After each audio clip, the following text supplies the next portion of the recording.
It's not easy to be a young person in this day and age, to begin with, what with bullying, social pressures, family pressures in school. Adults often underestimate and forget what it is like to be young, especially in a society where your looks and accomplishments far outweigh your personality or quirks. The job market could care less whether you see ghosts, and sometimes being so interested in the paranormal or involved with it can be dangerous for your career. It is difficult to comprehend, even for an adult, so I felt it was necessary to put some information for the young sensitives out there so that they can find some relief. You are not alone. Always remember that there are others like you out there, and often they also feel alone. There are people like me who have put together online communities specifically to connect with other sensitives. It is a growing necessity to connect. Without confirmation that we are not alone, we often turn to psychiatric drugs, thinking we are crazy, but often if you are taking these drugs and things you see or hear have nothing to do with a mental disorder, your body can be negatively affected. There's a program on A&E that you can certainly relate to, I'm sure.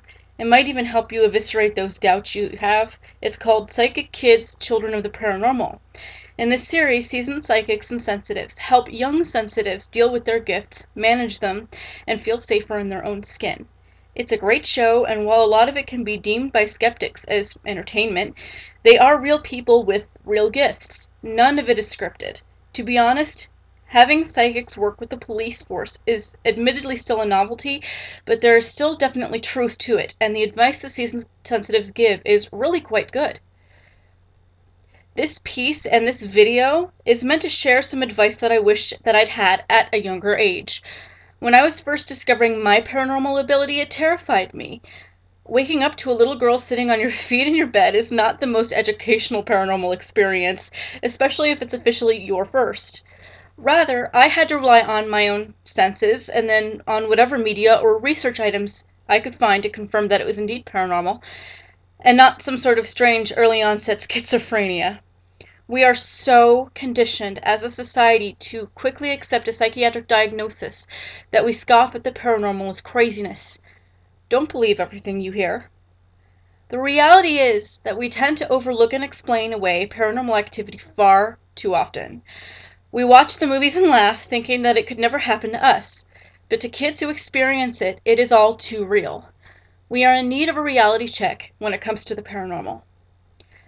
Nothing is impossible. I find it ridiculous that we dismiss our kids' experiences, crediting them to overactive imaginations and tall tales. Too many movies, obsession-driven influence. The truth is, most kids only begin immersing themselves in the paranormal or research it when they begin seeing or hearing things that they cannot explain.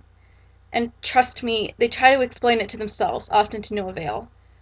I would rather make this sort of thing available than risk putting nasty chemicals in our kids' systems, which usually only succeeds in making them physically ill, and it could be possibly fatal. So, here's a compilation of things that I would tell young people about being sensitive to the paranormal. Please take some of it with a grain of salt and remember that everybody's different. No one in this world, perhaps short of your parents and your closest confidants, know you better than you know yourself. If you have never been prone to seeing things before, then that is certainly something to consider. Think about the things that you see on a regular basis. Have you ever seen or heard things that are technically not considered normal? Extra voices that are not yours, or the voices of members of your family. You know your family, you know their habits and their voices. Take stock of what you know. Timbre, pitch, all over sound. You know the noises of your house, the furnace, air conditioning, settling noises at night. What is unusual here? Sometimes you detect things that are not spoken nor done. You get an overwhelming feeling that it's definitely not your own. This is called empathic sense. It can make things hard to cope with, especially if you walk into a crowded room with so many emotions buzzing around. Sometimes, though, your empathy only works with the dead. That too can be very difficult to deal with, as you are usually unsure of where the emotions are coming from, and it can be scary.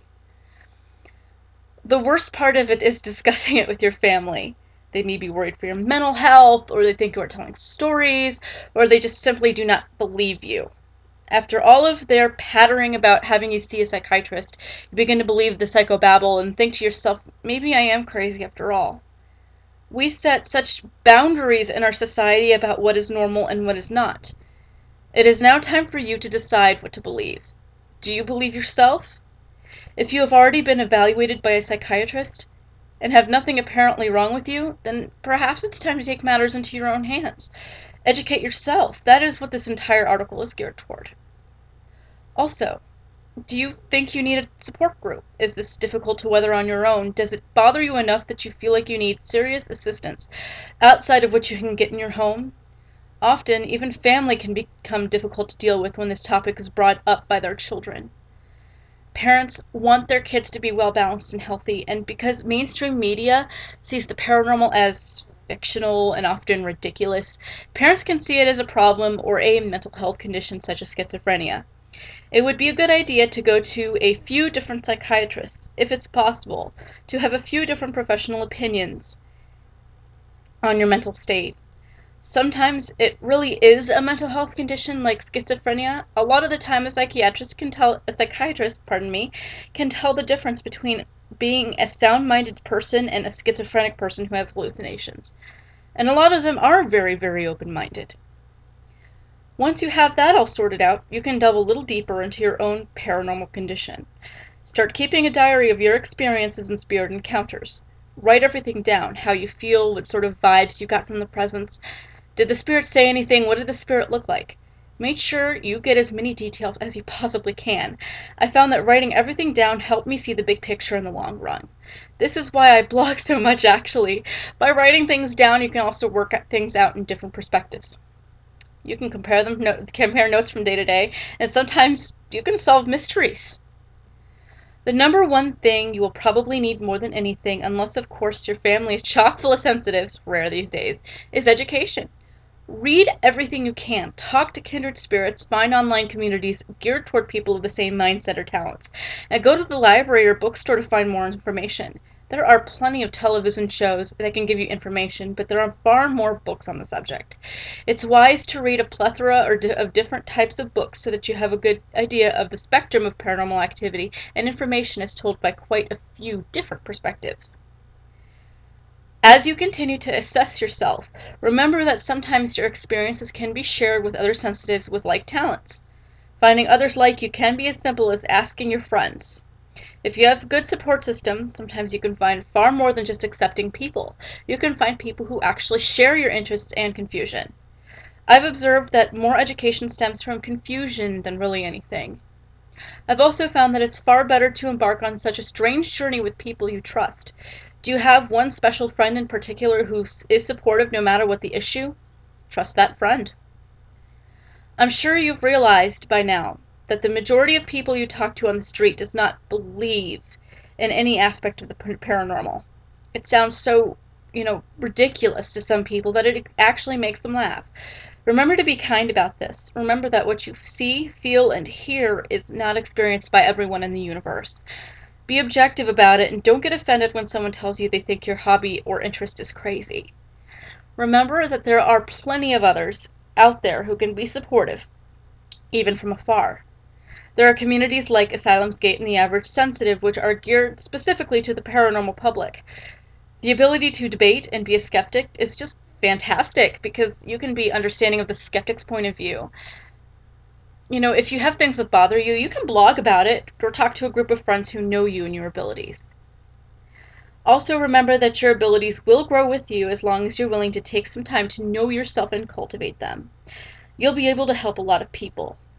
With growth comes a lot of real responsibilities, and just make sure you have a friend or a group of friends to back you up while you explore this side of yourself. You may need someone to push you back into yourself. Just remember, please, please, that it is not like the movies. Never channel without supervision or at all if you can help it, because it can be very, very dangerous. And if you black out ever, if you find yourself losing chunks of time, please pull away and examine yourself, because that really means that you're losing control of your talent and someone or something is enjoying a free ride in your body. Always, always, always have emergency contact information on you just in case.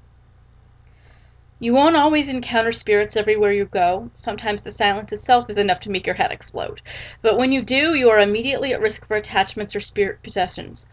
Always keep yourself protected. You know how people are always telling you to use protection in a very different and adult sense? This kind of protection often has to do with your faith. Don't ever let any spirits come home with you or use you to speak, because often you aren't going to be able to easily rid yourself of the problem. Keep something blessed on you, or holy water, or pray when you encounter spirits. Rely on your senses and you'll know when they're around quicker. Never go unprotected. It would be a very good idea to find a local paranormal group. Of course, you may not be able to properly investigate with them until you are older, but that is not the point. Having local experts available to talk to at any time gives you a bit of reassurance. This way, you can have resources if you ever find yourself with an attachment issue, or if you simply have questions. This is something that I wish I could have done when I was younger. I never even thought of it as an option given my family's thoughts on the topic at the time, and now. A paranormal group, whether based solely in research or solely in investigation, will often have a greater pool of resources to use if their knowledge is not enough to assist you. Keep a phone number handy or keep in constant email contact. Chances are you'll need their help at some point or another. Another thing that most people overlook is their own instincts. Keep in tune with yours as much as possible. Never second guess yourself. You are the best resource when it comes to your own personal boundaries. Don't let anyone talk you into doing something that you know in your heart isn't right morally or isn't within personal boundaries. You control yourself, your abilities, and your comfort zone. If you don't feel good about it, if you're not comfortable with it, don't do it and don't push it. Never let peer pressure get in the way of your instinct. Trust it and learn to trust yourself. You will need to be realistic about other things, of course, than the lack of belief in the paranormal in the mainstream, such as your social and personal obligations. Don't neglect your homework, your professional schedule if you have a job, or your family and friends. Don't forget to get out there and just explore the world. Even if you feel alienated because of your abilities, never neglect the people who love you at the absolute most in the world. Take some time away from paranormal studies and learn to hone your abilities in the ignoring department by hanging out with your parents, brothers, sisters, and friends. Learning to deal with skeptics is one of those things that is incredibly difficult and often exasperating. The thing is, most people out there are hard skeptics. While I have advised you to have a healthy skepticism, these folks have no open mind. Yes, it's going to make you mad. Yes, you're going to want to throw something at them, but suppress the urge. Skeptics are a great part of the world. They help us keep balanced in an often bizarre world. Often, they don't know how to help a person with paranormal abilities. You have probably encountered this already in a friend or family member. Be patient.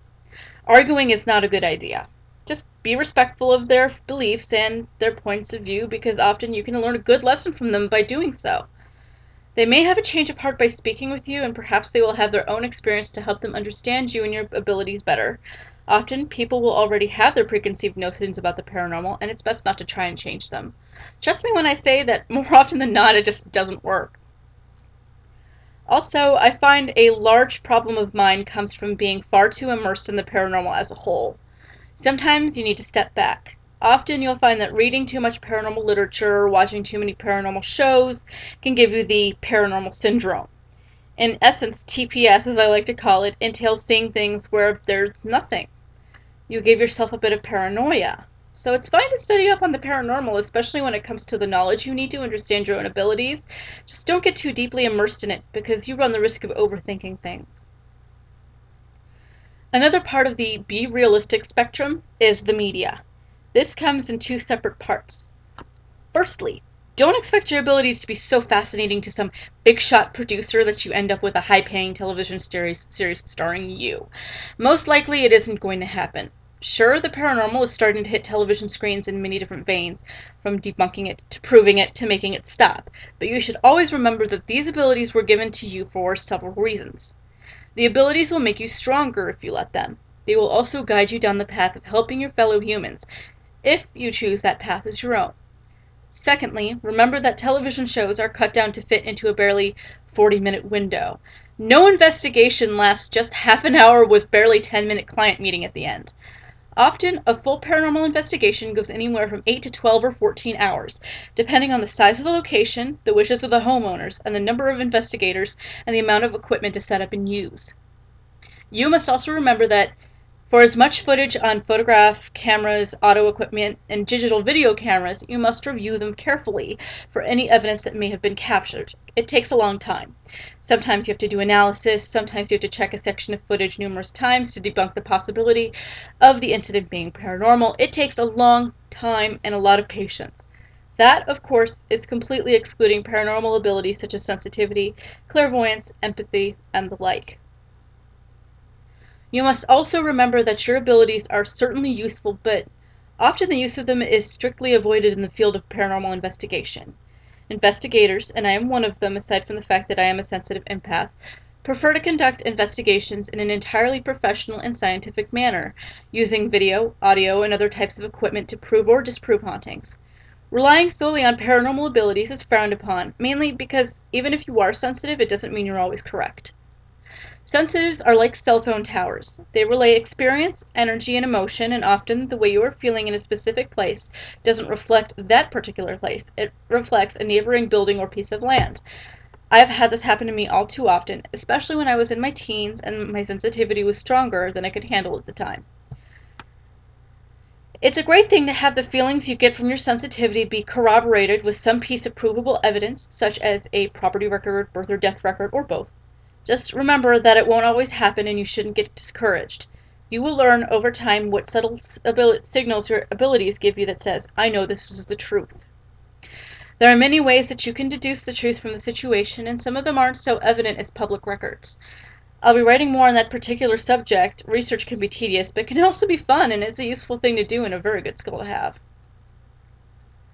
Of all the advice I can give you, the best is to simply take all the precautions you can and be safe.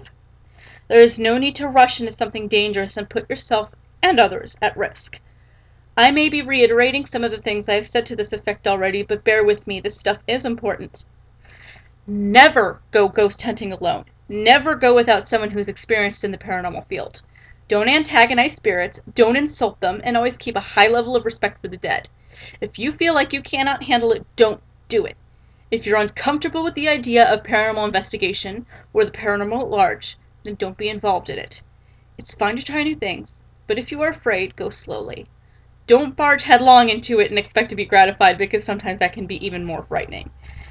If you want to become comfortable with the paranormal, acclimate yourself gradually, and always have a trusted person handy. You will need to rant, rave, and pour your heart out to someone at some point during such a strange journey. Going into it alone, as I have said before, is not advisable. Just make sure that you have someone to help you out if things get too intense. To close, just let me say that having paranormal abilities is not abnormal. It cannot be classified as crazy or mentally disturbed. The paranormal is a real and true thing in its own little way. It is a very difficult thing to classify or quantify, which is why it will always be the unknown. I hope that someday the scientific world can take it more seriously. Until then, people like us, the sensitives and psychics, mediums, empaths, and multi-conscious people, should strive to show the public that we are serious about proving these strange phenomena as a real part of the universe.